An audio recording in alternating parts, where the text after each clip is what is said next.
My First Bible presents Jacob Steals the Blessing.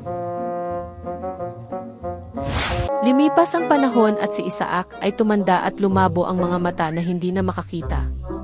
Tinawag niya ang kanyang anak na si Esau at pinakiusapan itong mangaso at magluto ng paborito niyang pagkain upang mabasbasan niya ito bago siya mamatay.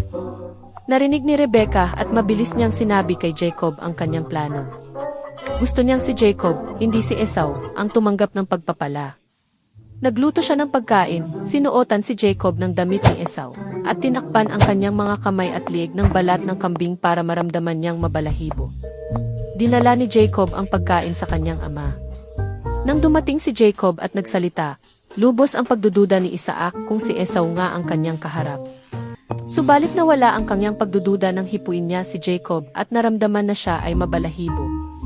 Gayunpaman, kinain niya ang pagkain at ibinigay kay Jacob ang pagpapala. Pagkaalis lang ni Jacob, pumasok si Esau dala ang kanyang pagkain.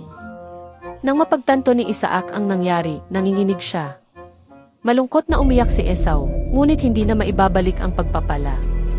Nagalit si Esau at pinlano niyang patayin si Jacob kapag namatay na ang kanilang ama. Binalaan ni Rebecca si Jacob at sinabihang tumakas sa kapatid niyang si Laban sa Haran hanggang sa mawala ang galit ni Esau. Kaya't umalis si Jacob sa bahay at sinimulan ang isang mahabang paglalakbay na magbabago sa kanyang buhay magpakailanman. Nang makarating siya sa isang lugar, huminto siya para magpalipas ng gabi dahil dumidilim na at kumuha siya ng bato at ginamit itong unan sa kanyang pagtulog. At doon, nanaginip siya na may malaking hagdanan na umaakyat mula sa lupa hanggang langit. Dito, ang mga anghel ng Diyos ay umaakyat at bumababa, at sa dulo ng hagdan ay nakatayo ang Diyos, at sinabi niya sa kanya, Ako ang Panginoon, ang Diyos ng iyong lolo na si Abraham at ng iyong ama na si Isaac.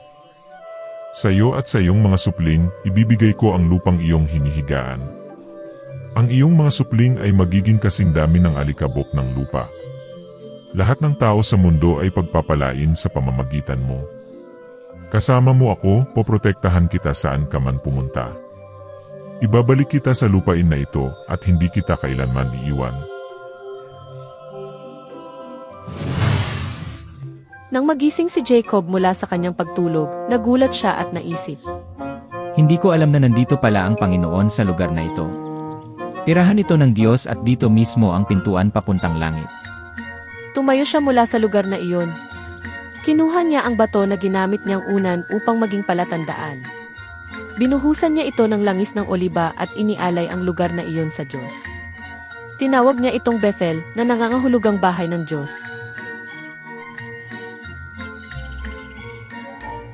Pagkatapos ay nagpatuloy na siya sa kanyang paglalakbay.